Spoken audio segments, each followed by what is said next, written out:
Meu banco congelou minha conta sem aviso prévio. Sem explicação, sem telefonema. Simplesmente me bloquearam o acesso ao meu próprio dinheiro. 3 semanas depois, recebi um documento pelo correio que me deixou apavorado. Vou contar exatamente o que aconteceu, porque o que descobri naquele relatório não dizia respeito apenas a mim. Era algo muito maior. Algo que vem acontecendo com milhares de pessoas, e a maioria delas não faz a menor ideia. Ao final desta história, você entenderá por que não consegui dormir por dias depois de ler aquelas páginas. Tudo começou numa terça-feira de manhã. Lembro-me porque é às terças que pago o aluguel. Acordei, fiz café, abri o aplicativo do banco como faço todos os dias, e lá estava, uma faixa vermelha no topo da tela. Conta temporariamente restrita. Entre em contato com o atendimento ao cliente. Meu coração disparou. Eu tinha contas a pagar. Aluguel vencido. Meu cartão deveria processar os pagamentos naquela tarde. Liguei para o banco imediatamente. O sistema automatizado ficava me direcionando para vários menus. Aperte 1 para isso, aperte 2 para aquilo. Finalmente, depois de 20 minutos, consegui falar com uma pessoa de verdade. Olá, minha conta foi bloqueada e preciso saber o motivo. A mulher do outro lado da linha parecia cansada. Deixe-me verificar o número da sua conta. Dei-lhe os detalhes. Ouvi algo digitando. Depois, silêncio. Senhor, sua conta foi sinalizada por atividade suspeita. Não posso fornecer mais informações. O senhor receberá uma carta pelos correios dentro de 10 a 15 dias úteis. Como assim? Você não pode me dar mais informações? É o meu dinheiro. Que atividade suspeita? Sinto muito, senhor, mas não tenho acesso a essa informação. O senhor precisará aguardar a carta. Tenho que pagar o aluguel hoje. Não posso esperar 2 semanas. Entendo sua frustração, mas não há nada que eu possa fazer daqui. Ela me transferiu para outro departamento. Essa pessoa disse a mesma coisa. Depois outra. E outra. Passei 4 horas ao telefone naquele dia. Ninguém conseguia me dizer nada. Ninguém conseguia desbloquear minha conta. Eles só repetiam a mesma coisa sem parar. Aguarde a carta. Está em processamento. Não temos acesso a essas informações. Comecei a me sentir louco. Como se estivesse vivendo um pesadelo, onde ninguém me ajudava e ninguém explicava o que estava acontecendo. Meus amigos me disseram para ir pessoalmente a uma agência. Então, eu fui. Peguei o ônibus para o centro, esperei na fila por 30 minutos e sentei com o gerente do banco. Ele abriu minha conta no computador, olhou por uns 10 segundos e disse exatamente a mesma coisa que todo mundo tinha dito. Sua conta foi sinalizada. Você precisa aguardar a carta.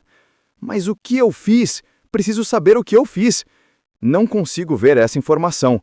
O departamento de conformidade trata desses casos. Eles explicarão tudo na carta. Eu queria gritar. Queria virar a mesa dele, mas fiquei sentado, assentindo com a cabeça, me sentindo completamente impotente. Foi então que percebi algo. Essas pessoas realmente não sabiam. Elas não estavam escondendo informações de mim. Na verdade, elas não tinham acesso a elas. O sistema havia sinalizado minha conta e ninguém, exceto algum departamento de conformidade sem rosto, conseguia entender por quê. Os dias se transformaram em semanas. Peguei dinheiro emprestado do meu irmão para pagar o aluguel. Fiz horas extras no trabalho, recebendo em dinheiro vivo quando possível. Me sentia constrangida toda vez que tinha que explicar minha situação para alguém. Toda vez que alguém sugeria que eu usasse meu cartão, eu tinha que dizer que não podia, que meu banco tinha bloqueado tudo. As pessoas me olhavam estranho quando eu dizia isso, como se eu tivesse feito algo suspeito. O pior não era o dinheiro, era a incerteza. Minha mente divagava por lugares dombros. Será que alguém roubou minha identidade? Será que alguém invadiu minha conta? Será que estavam me investigando por alguma coisa? Eu não conseguia dormir. Ficava acordado à noite repassando mentalmente cada transação que fiz no último ano, tentando descobrir o que poderia ter desencadeado tudo aquilo. Pensei naquela vez em que enviei dinheiro para o meu primo que mora em outro estado. Será que foi suspeito? Pensei na vez que depositei o dinheiro da venda do meu antigo laptop. Será que foi um sinal de alerta? De repente, tudo o que eu fazia normalmente parecia ser prova de algum crime que eu não cometi. Terceira semana.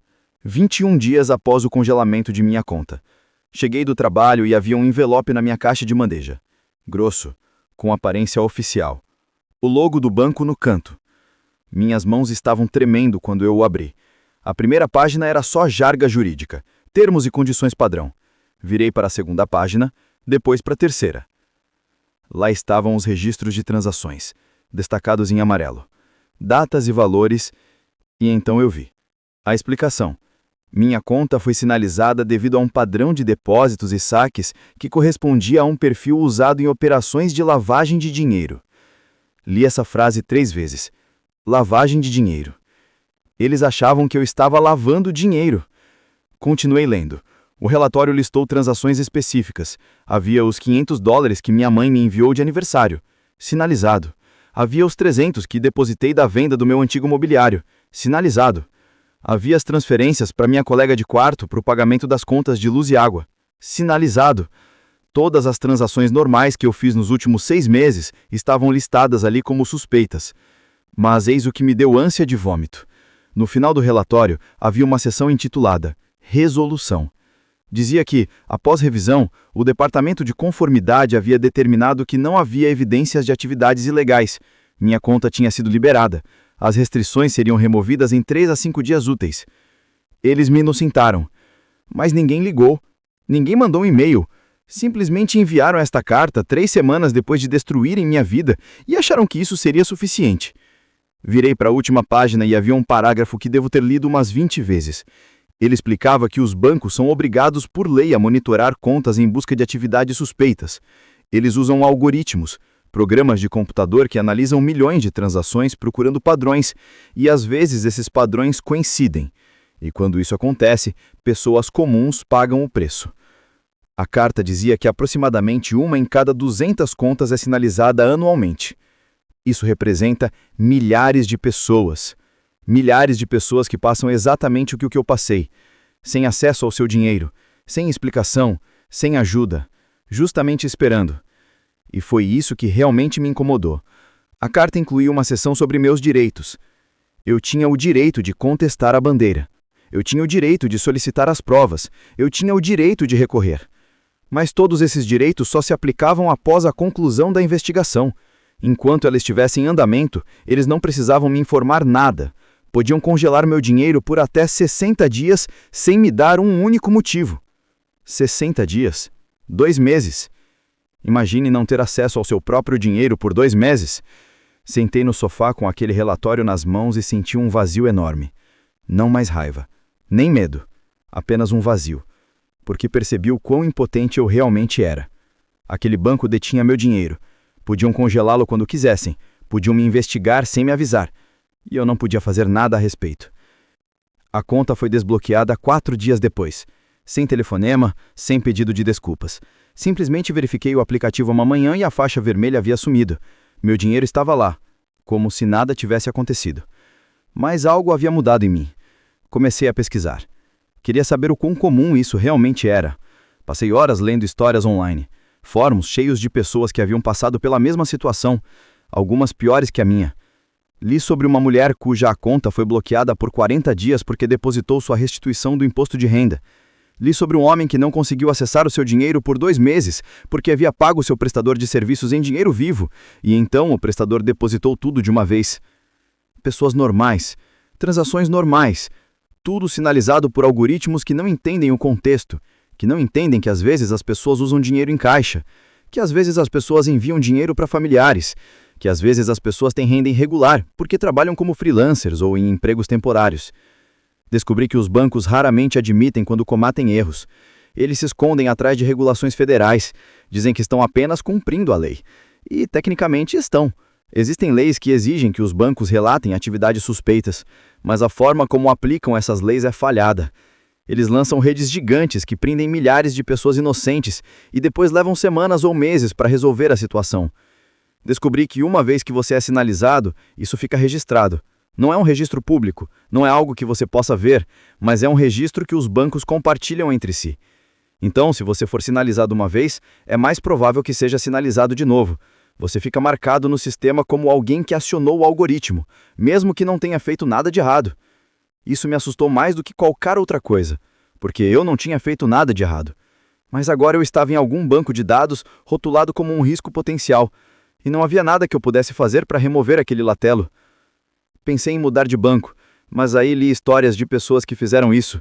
Pessoas que tentaram abrir contas em novos bancos e tiveram um pedido negado porque seus nomes estavam sinalizados no sistema.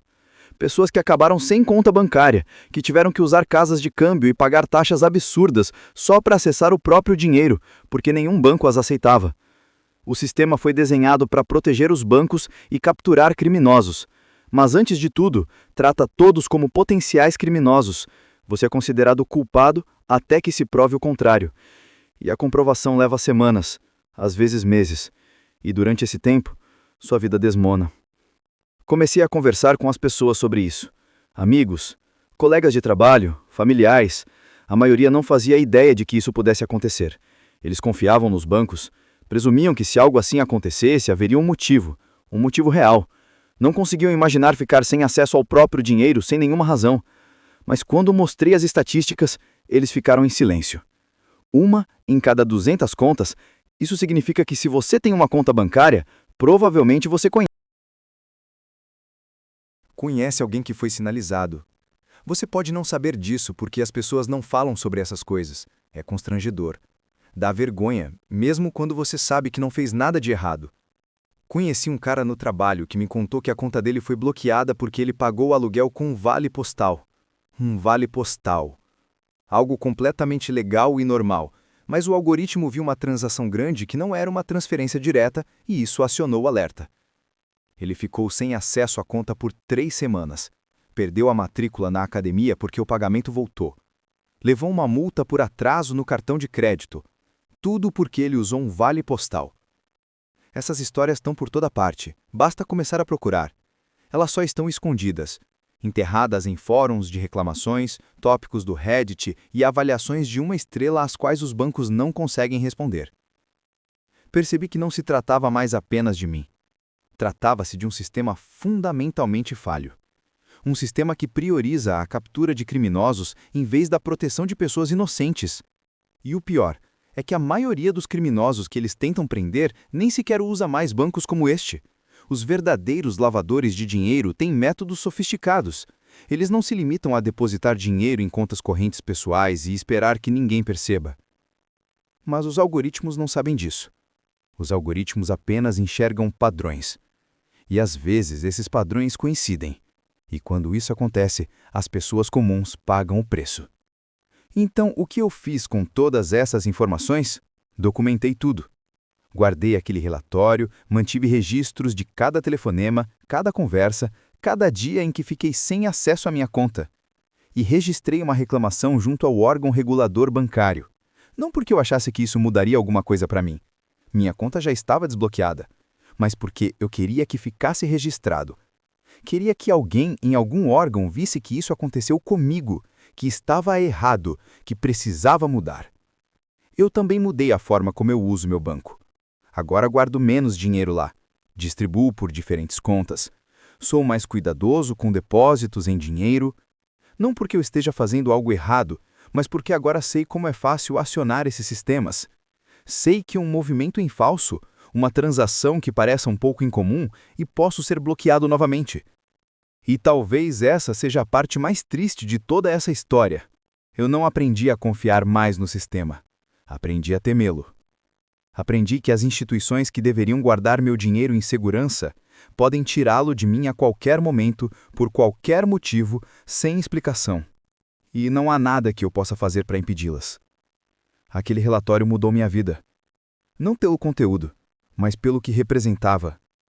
Mostrou-me o quão pouco poder eu realmente tenho, o quão pouco controle qualquer um de nós tem. Confiamos nesses sistemas porque precisamos, porque na sociedade moderna não se consegue funcionar sem uma conta bancária, mas essa confiança é unilateral. Eles não confiam em nós, eles nos observam, eles nos analisam, e quando seus computadores decidem que somos suspeitos, somos considerados culpados até que provemos o contrário. 3 semanas. Foi o tempo que levaram para descobrir que eu não era um criminoso. 3 semanas de estresse, medo e caos financeiro. Tudo porque um algoritmo errou. E o pior é que isso pode acontecer de novo amanhã. Comigo, com você, com qualquer pessoa. O sistema está falido. E enquanto mais pessoas não souberem disso, enquanto mais pessoas não exigirem mudanças, nada vai melhorar. Estamos todos a apenas uma transação sinalizada de passar exatamente pelo que eu passei. E isso deveria te assustar tanto quanto me assusta.